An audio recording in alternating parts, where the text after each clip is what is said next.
Chers téléspectateurs, bonsoir. Merci d'être avec nous dans cette nouvelle édition du vendredi 21 octobre que je vous invite à suivre jusqu'à son terme.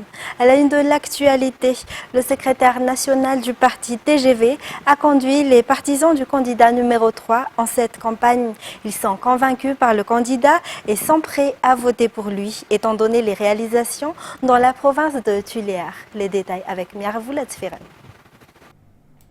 Le président Anjrazouine a réalisé de nombreuses infrastructures dans la province de Tuléar en moins de 5 ans. C'est pour cette raison que les Tuléarois sont convaincus de voter pour lui ce 16 novembre. Parmi ses grandes réalisations, le pipeline et la réhabilitation de la nationale 13. Après Betioukyansim, ses partisans ont visité un Ketchake et un Paskib. Les infrastructures construites sur place ont également convaincu les habitants de ces localités. Les partisans du candidat Anjrazouine numéro 3 visiteront les 41 quartiers et les 7 arrondissements de Tuléar pour inviter les électeurs à voter pour le candidat numéro 3, Anjrazouine. Toujours dans ce contexte, les comités de soutien du candidat numéro 3, Anjrazouine, poursuivent leur campagne électorale dans le district d'Youssi. Pour hier, 3 quartiers ont été sensibilisés et les responsables ont initié la population à l'utilisation du bulletin unique. Les détails. La campagne électorale du candidat numéro 3 se poursuit dans tout Madagascar. Dans le district d'Youssi, le comité de soutien de Anjrazouine effectue des descentes dans les communes qui composent ce district. Pour hier, 3 quartiers dans la commune d'Ankil ont été sensibilisés. Il s'agit notamment des quartiers d'Andab, Ankil et Mouraran. Les habitants de cette commune, venus nombreux, ont été initiés à l'utilisation du bulletin unique et à cocher sur le numéro 3 en guise de reconnaissance pour les différentes infrastructures déjà réalisées dans ces communes. En effet, ce n'est que lors des 4 dernières années que cette commune a commencé à être développée selon ses habitants. Ils attendent bien plus pour les 5 prochaines années. Et puis, le nombre de citoyens convaincus et qui soutiennent le candidat numéro 3 à la présidentielle ne cesse d'augmenter chaque jour en adhérant en tant que membre de son parti politique. Selon leurs déclarations, ils ne sont pas payés, mais l'amour et la conviction les motivent à devenir membres. Ils ont également déclaré que l'élection est une étape cruciale face à la situation politique actuelle. De plus, le peuple ne veut plus de perturbations des candidats qui ont peur de l'élection. Saï Sylvain, Miarvoula Tfiren, Braz Denilson et Sechran Janab pour faire le point. Nombreuses sont les personnes qui souhaitent devenir membres de l'association et du parti politique du candidat Anjrazouine. Pour aujourd'hui, la file d'attente qui part de l'aréna Ivanj était déjà longue de 1,2 km pour se terminer au rond-point Tarasoch. Selon le calcul estimatif, plus de 15 000 citoyens se sont inscrits pour devenir membres aujourd'hui. Outre les divers travaux de développement menés par le candidat Anjrazouine, la conviction et l'amour pour ce dernier les ont encouragés à devenir membres de son parti politique et ils sont prêts à soutenir le candidat numéro 3 à l'élection présidentielle afin de poursuivre la réalisation de ses visions. Ces personnes participent à la vie politique du parti lorsqu'elles en deviennent membres. Pour les partisans du candidat Anjrazouine, la seule solution face à la situation politique actuelle est de procéder à l'élection présidentielle le 16 novembre prochain pour poursuivre la lutte contre la pauvreté pour le développement du pays. Il n'est donc pas nécessaire, affirme-t-il, de provoquer des perturbations. Tous ceux qui s'inscriront recevront une carte biométrique en tant que membres du parti ou de l'association du candidat Anjrazouine. Et toujours en politique, tous les critères sont remplis pour la tenue du premier tour de la présidentielle pour le 16 novembre, déclare le ministre de l'Eau, de l'Assainissement et de l'Hygiène. Cependant, il ne devrait y avoir aucun conflit, rivalité ou incitation à la violence dans ce processus électoral, a-t-il souligné. Ce membre du gouvernement collégial a confirmé qu'il n'y a pas de crise politique, ainsi un accord politique n'est donc pas nécessaire. Braz Denilson. Les agriculteurs d'Intanet Bemazaz ont exprimé leur opinion lors de leur rencontre avec un membre du gouvernement collégial. Ils sont inquiets sur l'avenir politique du pays. Le ministre de l'Eau, de l'Assainissement et de l'Hygiène, Fidenja Vukac, a expliqué que la liberté d'expression est un droit fondamental, mais qu'elle doit se faire dans le respect des lois, sans animosité, incitation ou violence physique. Chacun devrait respecter la Constitution selon lui. Il a également martelé qu'il n'y a pas de crise politique dans le pays et qu'il ne devrait donc pas y avoir un accord politique ou une transition. Selon ce membre du gouvernement collégial, les conditions pour l'élection du 16 novembre sont réunies. D'ailleurs, chacun des candidats mène la campagne de différentes manières, selon lui. Il n'y a aucune préoccupation financière, matérielle et organisationnelle pour l'élection, a-t-il poursuivi. Quant au budget, le gouvernement malgache s'y est préparé. Les partenaires techniques et financiers contribuent au Basket Fund. Ils sont également impliqués dans l'impression des bulletins uniques et les documents sensibles en Afrique du Sud, ainsi que leur dispatch dans les districts. Aucune personne, et encore moins un enfant, n'a bénéficié d'un quelconque traitement en particulier pour suffocation au CSB2 de la cité Itos hier suite à l'explosion de bombes lacrymogènes, selon les explications du médecin-chef de ce CSB. Une seule personne venant de l'extérieur du CSB a été néanmoins blessée. Ce dernier qui est rentré chez lui après avoir reçu des soins nécessaires à son état gratuitement. L'explosion de bombes lacrymogènes lancées par des forces de l'ordre à la cité d'Itos ce jeudi a eu lieu à l'extérieur des murs du CSP2, affirme le médecin-chef de ce CSP2. En plus des agents de santé qui y accomplissent leur travail quotidien, quelques-uns des enfants des travailleurs, ainsi que des personnes venues se faire consulter au sein de ce CSB, ont été suffoqués du fait qu'une partie de gaz avait envahi le CSB. Cependant, personne n'a reçu de traitement particulier pour suffocation, car l'explosion à l'extérieur n'a eu aucun effet indésirable sur leur santé. Un blessé venant de l'extérieur du CSP2 est néanmoins venu se faire soigner, mais il est rentré chez lui après avoir reçu des soins adéquats gratuitement. Il convient de noter que tous les patients et ceux ayant besoin de soins de santé au sein de ce CSP2 sont enregistrés et rapportés aux différents responsables. Et dans un tout autre sujet, la ministre de la Justice est allée visiter la prison d'Antirabé pour voir la situation des prisonniers. 612 détenus n'ont pas encore été jugés et 67 sont encore des mineurs selon les informations. Elle a également offert des équipements aux détenus. Les détails. 1397 personnes sont détenues dans la prison d'Antirabé, dont 67 sont des mineurs et 612 n'ont pas encore été jugés. Lors de sa visite sur les lieux, la ministre de la Justice, Randjamanate Nassouland Boulatine, a réitéré que les procès seront accélérés. Concernant les mineurs qui y sont détenus, notamment 63 garçons et 4 filles, le prison collabore avec les centres de réinsertion sociale. À cet effet, ces mineurs bénéficient de formations en électronique et en menuiserie. Certains d'entre eux ont passé le baccalauréat et d'autres le CEPE lors de la dernière année scolaire. Cette formation sera bénéfique car une fois leur peine achevée, ces détenus peuvent immédiatement travailler, explique la ministre. Lors de cette visite, la ministre de la Justice a offert des machines à coudre aux 93 femmes qui y sont détenues. Les prisonniers ont également reçu des repas, des vêtements et des kits de soins. Et il y a suffisamment de stock de riz au sein de l'entreprise SPM. Il n'y a aucun souci à se faire, a déclaré le défendeur des droits des consommateurs qui a visité l'entrepôt de l'entreprise à Nusatu. Madagascar est donc prêt à affronter la période de soudure.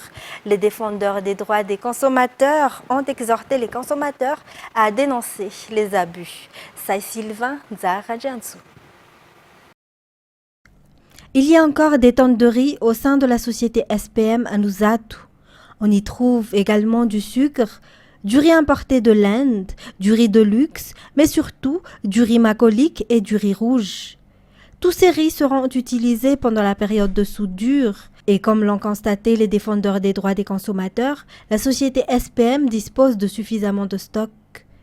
La coopération avec la société SPM est une stratégie du gouvernement visant à réduire le prix du riz. Le prix est moins cher et la société livre directement aux distributeurs. Selon eux, les défendeurs des droits des consommateurs aideront les distributeurs à surveiller et à respecter le prix du riz. Les associations FIMZUMPAM, Garduc, FIMPA et RNDC sont venues visiter la SPM à Nouzat hier. Côté climat, les températures seront élevées cette année selon la Direction générale de la météorologie. Par contre, les précipitations seront déficitaires dans tout Madagascar, toujours selon les explications. Les calendriers agricoles seront ainsi perturbés. Madagascar fait partie des pays qui subissent chaque année des catastrophes naturelles. Cela se traduit dans la vie quotidienne et dans de nombreux domaines qui sont étroitement liés aux conditions météorologiques, notamment l'agriculture et l'élevage. L'adaptation des calendriers culturaux dans les différentes régions de production reste le moyen de réduire les impacts négatifs du changement climatique et d'accroître de façon durable la productivité agricole. Dans cette optique, le ministère de l'Agriculture, la Direction générale de la météorologie et le FOFIFA se concertent pour proposer chaque année les calendriers culturaux. Toutes les étapes à respecter durant la culture sont intégrées dans ces calendriers. Cela permettra aux producteurs et aux techniciens de choisir le bon moment pour semer. Concernant le climat qu'il fera en général pour 2023-2024, la Direction générale de la météorologie a prévu que les précipitations seront légèrement insuffisantes par rapport à la normale saisonnière dans la partie sud-ouest de la région d'Iana et Sofia, Betsbouk, Bouéni, Melak, Menabe, Atimandjefan, l'extrême ouest des Hautes-Terres. Les températures moyennes seront plus élevées que la normale saisonnière. La saison cyclonique s'annonce proche ou inférieure à la moyenne climatologique. Et dans les actualités internationales, l'hôpital Ichilov, le plus grand hôpital public de Tel Aviv, s'organise pour mettre ses patients à l'abri. Construit en 2006 après la Deuxième Guerre du Liban, l'établissement dispose d'un parking qui peut se transformer en hôpital souterrain pour protéger ses patients et son personnel en temps de conflit armé. France 24. Dans les sous-sols de l'hôpital Ichilov, le personnel s'active. Il faut vérifier les lits, le matériel médical, les arrivées d'oxygène. Tout doit être prêt pour accueillir les patients. À tout moment, la décision peut être prise de transférer 700 lits sur 1600 dans cette zone sécurisée où tous les services sont réunis sur 3 niveaux. L'hôpital souterrain est utilisé en temps normal comme un parking. Vous voyez en fait en gris les emplacements correspondant aux voitures qui se garent. Mais vous voyez qu'également, en une couleur différente, nous avons des numéros qui correspondent en fait aux numéros de lit. Puisque en temps de guerre, cet endroit cesse d'être un parking et devient donc un hôpital. Depuis le début de la guerre, Tel Aviv est visée quotidiennement par des tirs de roquettes du Hamas. On a 1 minute 30 pour rejoindre un endroit protégé en cas d'alarme. Et encore 1 minute 30, c'est le luxe, puisque en bordure immédiate de Gaza, c'est 30 secondes. C'est 30 secondes pour rejoindre un endroit protégé. Les patients de certains services ont déjà été déplacés dans les sous-sols. Je travaille dans le service de dialyse et quand il y a une alarme, les patients, nous ne pouvons pas les déconnecter.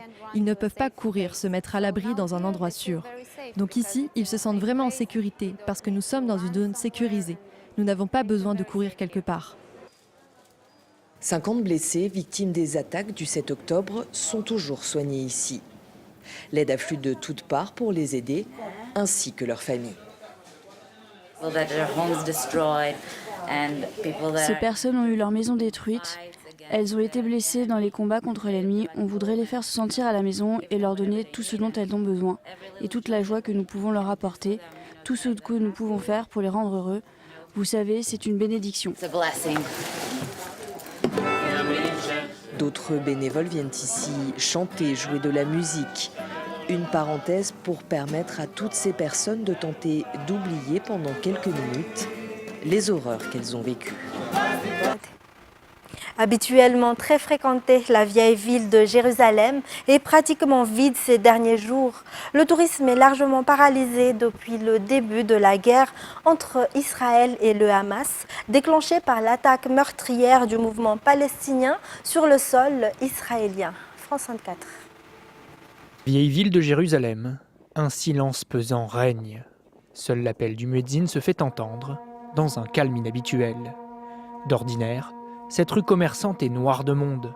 Des voyageurs venus du monde entier qui ont désormais déserté ces ruelles historiques. Désœuvrés, les marchands de souvenirs patientent devant leurs boutiques. Franchement, la situation économique ici s'est effondrée. En tant que commerçants dépendants du tourisme, nous avons attendu ces 2 mois, surtout parce que c'est la saison. Nous nous sommes beaucoup préparés et maintenant l'économie s'est effondrée. Dans l'église du Saint-Sépulcre, anormalement calme, quelques rares pèlerins prient.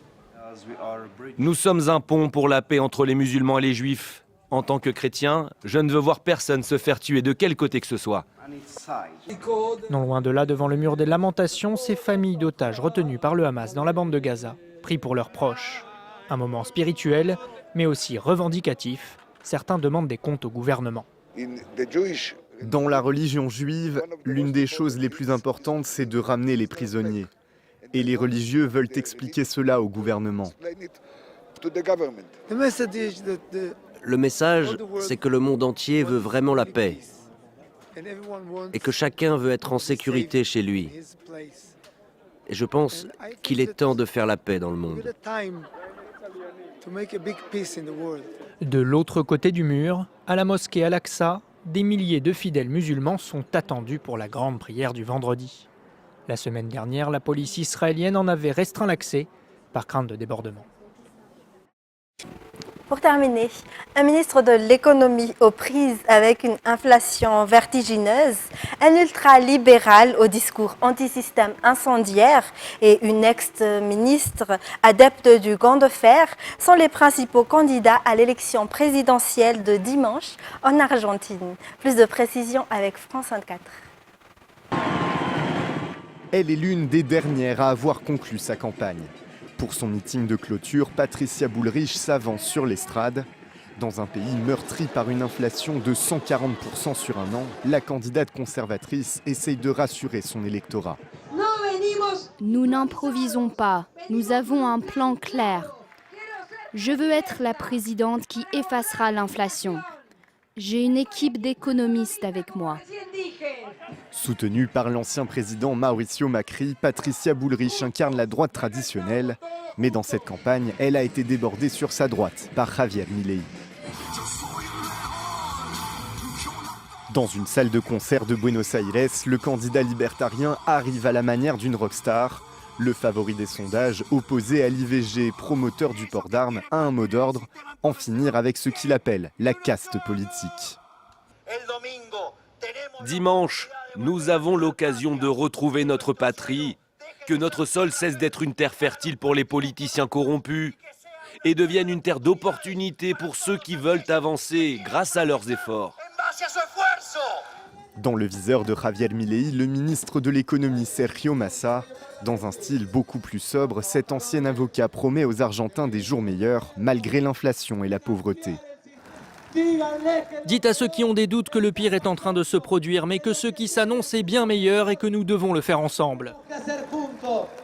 Dimanche, 36 millions d'Argentins sont appelés aux urnes pour élire leur président. Un second tour devrait être nécessaire pour départager les 2 premiers candidats. Et c'est ainsi que s'achève cette édition. Merci à vous de l'avoir suivi. Toute l'équipe de la rédaction vous donne rendez-vous dès demain pour de nouvelles actualités. Au revoir et bon vendredi à tous.